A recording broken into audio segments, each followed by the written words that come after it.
I still remember the exact moment my life flipped upside down. 25 years of service, loyalty, sweat, and long nights tossed aside like I was yesterday's lunch. My name's Deborah, and I was the operations manager at a mid-sized manufacturing plant in Illinois. I had worked my way up from being a floor assistant straight out of college to leading the entire production team. I knew the machines, the supply chains, the workers, the numbers, everything like the back of my hand. Then one day, the board brought in a new CEO, a hotshot named Travis who thought he could streamline everything. You could tell from his tight suit and smug smirk that he wasn't here to understand the company, just cut costs and make his own mark. And apparently, I was too expensive for his new plan. Deborah, he said one morning in the conference room, not even looking me in the eye, we're moving in a different direction. We found someone who can manage operations at a lower cost. It's not personal, it's just business. Not personal? After 25 years of making sure every quarter hit its numbers, after mentoring dozens of staff, keeping faulty equipment running during supply delays, even covering for the company when their budget cuts almost caused a safety hazard, my voice caught in my throat. I packed my things in silence, keeping my head high even though my heart was breaking. But here's the part one didn't tell them. I didn't cry. I didn't beg. I walked out with my pride intact and a quiet fire lit inside me. What they didn't know was I already had offers sitting in my email. I hadn't taken them seriously at first, loyal as I was. But now, it felt like fate was giving me a push. Still, it wasn't about just moving on. It was about showing them what they lost. My replacement? Some guy named Brian, young, eager, and cheap. That was all Travis cared about. Brian didn't know the machines. He didn't know the people. He didn't understand the pressure points of production timing. But he looked good in a PowerPoint presentation. Meanwhile, I joined a Fortune 500 company 2 states over. Bigger plant. Bigger responsibilities. Bigger paycheck. It was overwhelming at first, but refreshing. I was finally respected for what I knew, not just how much they could pay me. My new CEO, Vanessa, was sharp, respectful, and hungry for growth. She didn't care about cutting costs. She cared about performance. And within 2 months, I was already implementing changes that boosted production efficiency by 18%. Back at my old company. Though, the story was a little different. About 3 months after I left, I started hearing whispers through former coworkers. Brian had no idea how to deal with the winter slowdown. He approved the wrong temperature settings for the equipment, and it caused delays. The suppliers were being mishandled, leading to backlog. The machines weren't being properly maintained, and nobody could read the old logs I'd kept by hand. Things were unraveling fast. But then came the bombshell that set everything ablaze. In the 6th month after I left, 3 of their key machines failed at once, completely down. 2 of them overheated because the coolant rotation schedule had been scrapped. The third one, a conveyor system I had personally adjusted to compensate for a known design flaw. I never documented it because I was the documentation. That plant went from making headline for efficiency to being dead last in the quarterly rankings. That's when I got the call. It was Travis himself, this time with a much different tone. I could hear the desperation in his voice. "Deborah," he said, after a pause too long, "we'd like to bring you back. The team isn't the same without you. We'd be willing to offer a higher salary with bonuses." I smiled, not out of pride, but peace. I had waited for this moment, not out of pettiness, but because I wanted to know that my worth was real, that it would be seen, even if it took a crisis. But I didn't give him my answer right away. I told him I'd think about it. And I did think about it. All night. What should I do? Go back to the place that threw me away for a discount? Or stay where I was now, respected, valued, and part of something bigger? The next day, I made my decision. I walked into my current CEO's office with a copy of the offer in hand. She looked at me and said, "Deborah, before you say anything, I want to match whatever they offered and raise it. You're too valuable to lose." I was stunned. But before I could respond, something even crazier happened. My old company sent 2 executives unannounced to our plant's front desk, asking to speak to me in person. They didn't know I was in a meeting. They didn't know Vanessa would be the one to go meet them first. and they definitely didn't know what she was about to say to them. Vanessa, my new CEO, wasn't someone who wasted words. She was a straight shooter, the kind of leader who could command a room just by walking into it. So when she walked down the front desk and saw two men in cheap suits nervously shifting on their feet, she knew something was off right away. "Can I help you?" she asked, folded her arms across her chest. One of the men, Greg, the CFO from my old company, stepped forward with a fake smile. "Yes, ma'am. We're looking for Deborah. We're from Oak Ridge Manufacturing. It's very important we speak to her, immediately if possible." Vanessa raised an eyebrow. "I know who you are. I know exactly why you're here. And no, she's not available." The men exchanged a confused glance. Vanessa continued, her voice calm but firm. "You had her for 25 years. You fired her to save a few dollars. Now, after breaking your machines and burning down your production schedule, you suddenly realize she's irreplaceable." Greg tried to speak, but she cut him off.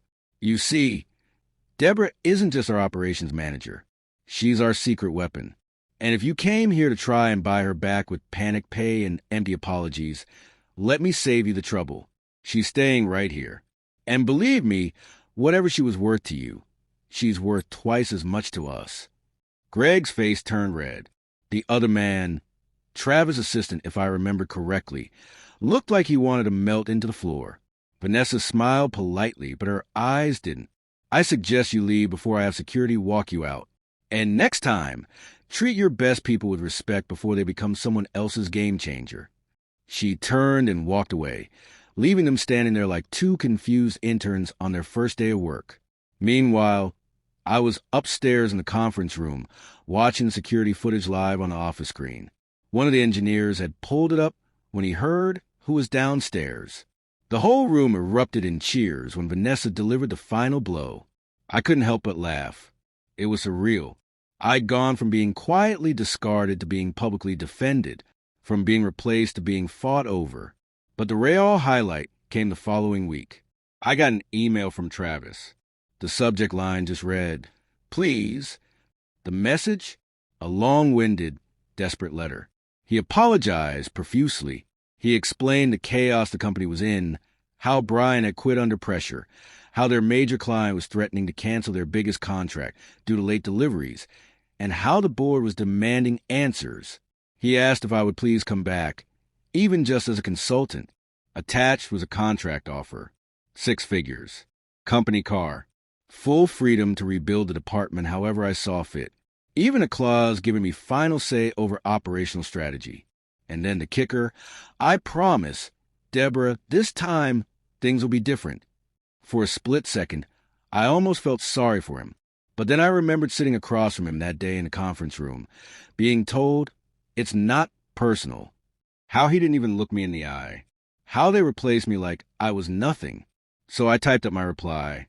"Travis, thank you for your message. While I appreciate the offer, I'm afraid I have to decline. I've found a team that values me not only for what I can do, but for who I am. I'm exactly where I'm supposed to be. Best of luck." I hit send. Then I leaned back in my chair, staring out the window at the sleek new production line I had helped design at my new job. Just then, Vanessa walked in holding 2 cups of coffee. "Mind if I steal you for a second?" she asked. "The VP wants to hear your plan for the Midwest expansion. We're fast-tracking it after those quarterly numbers you pulled." I took the coffee with a smile. "Let's do it." But as I stood to leave, my phone buzzed with a text. It was from Brian, the guy who replaced me. He wrote, "Deborah, I didn't know how hard this job really was. I thought I could handle it. I couldn't. I'm sorry for taking your place. If you ever write a book about how to run a plant, I'll be the first to buy it." I paused and replied, "You didn't take my place. They gave it away.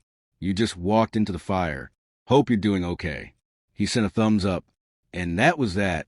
But just when I thought it was all settled and done, something else happened. The next day I got a call. Not from my old company, not from Travis, but from one of their largest clients. The same client that had been threatening to pull out of the contract. He said, "Deborah, we heard you were the brains behind the old Oak Ridge operation. We're not interested in working with them anymore, but we'd love to work directly with you. Are you open to consulting privately for us?" I blinked. My hand shook a little. They were offering a side contract that paid more than my full-time salary. But this wasn't about money anymore. This was about legacy. And I had a decision to make again. I sat at my desk, staring at the proposal on my screen. It was from Granite Solutions, the largest logistics client my old company ever had. They moved hundreds of thousands of products a year and depended heavily on timely manufacturing and fulfillment. Without them, Oak Ridge's profits would flatline. And now they wanted me, not the company, not the plant. Me. They wanted me to consult independently, outside of my role at my current company, to help them structure their operations from the ground up. Their message was clear. We trust you, not Oak Ridge, not Travis. You. It felt like poetic justice, but I had to tread carefully. Vanessa, my current CO, had been nothing but good to me. She valued me, defended me, raised my salary before I even asked. I wasn't about to betray her trust. So I walked into her office and showed her the email. She read it slowly, her face unreadable, until she looked up and said, "Is this something you want to do?" I nodded slowly. "Yes, but only if you're okay with it. I wouldn't take on anything that affects my job here. You gave me a shot when I needed it most. I won't forget that." Vanessa leaned back in her chair and smiled. "I don't just hire people for what they can do for me, Deborah. I hire them for what they can do, period. If Granite wants to work with you and you can manage it without burning out, go for it. Just keep me in the loop." I felt a deep wave of respect for her and relief. That night, I signed the deal with Granite Solutions. It was a 6-month contract to restructure their operations, streamline supplier coordination, and train a new regional team. They were paying double what Oak Ridge ever did, and they treated me like gold from day one. It was my first taste of true independence, of knowing my skills were finally being recognized without politics or ego in the way. But then, out of nowhere, I got another email. This time, from someone I hadn't heard from in years. Ralph. He was my first supervisor when I joined Oak Ridge all those years ago. He had been like a mentor, always tough but fair, and always had my back, until Travis came in. Ralph had been quietly pushed into early retirement, just like me. We hadn't spoken since. The subject line simply said, "You won't believe what Travis just did." I opened it quickly. It read, "Deb, hope you're doing well. I saw your name pop up in the trade newsletter. Looks like you're killing it. I've got to tell you what's going on back at Oak Ridge. Travis just signed a deal with a sketchy part supplier from overseas to cut costs again. Guess what? Their shipments are defective. 2 entire containers of parts just failed quality control, and it's delayed production for another 3 weeks. The board is livid. People are whispering about a vote to remove him. Just thought you want to know." I leaned back, exhaling slowly. So the man who once called me too old school had now risked his entire operation for the 3rd time, just to save a few bucks. And now, he might lose the very chair he pushed others out to get. It was ironic and a little satisfying. Still, I didn't celebrate. Instead, I picked up my phone and called Ralph. "Ralph," I said, "I heard you got pushed out too. You ever think about getting back in the game?" He chuckled. "Not unless it's something worth my time." I grinned. "How about this? Granite's expanding their East Coast operations. They need someone with experience running fast-growth logistics. You game?" He paused. "Deborah, you serious?" "Dead serious. I want to build something with people I trust. No politics, just results." Ralph said yes. We were forming something new. A quiet, powerful network of former Oak Ridge veterans who had been pushed aside for being too expensive, too experienced, or too ethical. And now we were all being pulled back into the fold, on our terms. But Oak Ridge's collapse wasn't done yet. 2 weeks later, news broke that OSHA had cited Oak Ridge for a serious safety violation. Turns out, one of the machines they hadn't properly maintained sparked a small fire. No injuries, thank God, but the report became public. Their investors panicked. Their biggest client, Granite, was already working with me. Now, their second biggest client pulled out. 2. That same night, Travis was forced to resign. And the next morning, my phone rang again. This time, it was a chairman of Oak Ridge's board. "Deborah," he said, his voice calm but pleading, "we made a mistake. We realize now how much value you brought to this company. Would you consider coming back, not just as operations manager, but as chief operating officer? Full authority, whatever team you want, and a signing bonus to match." It was the offer I once dreamed about, but I didn't answer right away. I hung up, stood in my quiet living room, and stared out at the early morning sky. They finally saw my value. They finally understood. But was that enough? Could I trust them again? Or would I keep building something better? With the people who never needed a crisis to see my worth? My phone buzzed again. This time, it was a message from Vanessa. "Heard about Travis. You deserve every bit of this win. Let's talk tomorrow. I want you to co-lead our national expansion." I smiled, but just as I was about to reply, another call came through. It was from a news station. They wanted me to appear on a business segment, From Fire to Fortune, the woman who built her own comeback. I hadn't even said yes to the Oak Ridge board yet, and now the whole world was watching. The moment felt surreal. 1 year ago, I was packing a cardboard box with the last of my things, walking out a company I'd poured 25 years into. Now, news anchors were calling me a turnaround legend, and my phone wouldn't stop ringing with interview requests. I sat quietly in the studio's green room, dressed in a sleek navy blue suit, sipping lukewarm tea as I waited to go on air. The producer peeked in and gave me a thumbs up. 5 minutes, Deborah. The segment's going to be live. I nodded, but my mind was elsewhere. I was thinking about the call I'd had the night before. Oak Ridge's board had followed up, desperate now. Not only had Travis been removed, but their temporary replacement had turned down the role once he saw the disaster left behind. They were leaderless, broken, and bleeding contracts fast. Their chairman begged, "We don't just want you to fix things. We want you to lead us into the future." But the truth was, I already was. Just not with them. With my team, Ralph, my engineers, the folks Granite brought in, I was already building something new. We just closed a deal with another Fortune 500 company to design their Midwest logistics hub. I had launched my own consulting group, and without even trying, I was already doing better than I ever imagined. Still, I couldn't help but wonder, should I go back? Take the title they once refused me? Prove to the world that I could be the one to resurrect Oak Ridge? But every time I thought about it, I saw Travis' smug face, telling me it wasn't personal. Like I was just a number on a spreadsheet. The producer waved again. "We're ready for you." I walked out into the studio and sat across from the host under the bright lights. He smiled at the camera. "Welcome back to Business Spotlight. Today we're speaking with Deborah Carter, former operations manager turned founder of DMC Consulting, the woman behind Granite's record-breaking turnaround. Deborah, thank you for joining us." I smiled, happy to be here. He leaned forward. "Let's jump right in. You spent 25 years at Oak Ridge Manufacturing. Then, suddenly, they replaced you with a cheaper manager.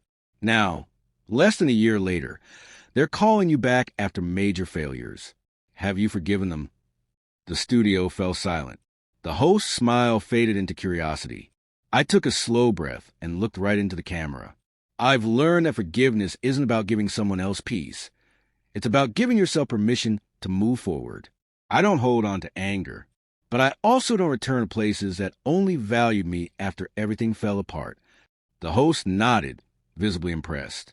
"So, you won't be going back to Oak Ridge?" I shook my head. I found something better. I work with people who saw my value from day one. I build systems at work, not just for profits, but for people. That's my future. The audience clapped. But behind that applause, the real story was still unfolding. That afternoon, while riding back to my office, I received a hand-delivered envelope. Inside was a formal offer from Oak Ridge, signed and sealed. It wasn't just for the COO position. It was for CEO. They were offering me Travis' old office, the corner suite, full control, unlimited budget, rebuild the team from scratch. I sat still, letting the weight of that title sink in. CEO of the very company that once discarded me. It would be a powerful story, a triumphant return, the kind that ends in headlines. But something didn't sit right. Late that night, I met with Ralph and my new team at a quiet steakhouse downtown. I laid the offer on the table. I won't lie, I said. It's tempting, but I need to know, would you follow me back there? Ralph leaned forward. Honestly, you don't need Oak Ridge. They need you, but what you've built here, this is legacy. We're not just fixing problems. We're building the future. Another engineer chimed in. Going back to Oak Ridge is like patching a sinking ship. Staying here means designing a fleet. I smiled. They were right. That night, I pulled out the Oak Ridge offer letter, wrote one word across the front in red ink, declined, and mailed it back. The next morning, I made the announcement. I posted on LinkedIn. When a door closes, don't waste time banging on it. Build a better one. I've chosen not to return to Oak Ridge. I'm focused on the future, one where vision, respect, and people come first. Thank you to everyone who believed in me before I had anything to prove. We're just getting started. It went viral in less than 24 hours. Over 1 million views, thousands of comments, and another surprise offer, this time from a private equity firm wanting to invest in my company. I wasn't just getting offers now. I was setting the terms. And somewhere in a crumbling office at Oak Ridge, Travis was probably watching all of it, wishing he'd looked me in the eye that day instead of reading from his HR script. That's the thing about loyalty. When you take it for granted, you don't just lose a good employee. You lose your entire future. So if you're ever faced with someone trying to replace you just because you cost more, remember this. Your value doesn't drop just because someone can't afford it. Sometimes the best revenge is never going back. If you enjoyed this story, hit the like button, drop your thoughts in the comments, and don't forget to subscribe for more inspiring real-life stories just like this.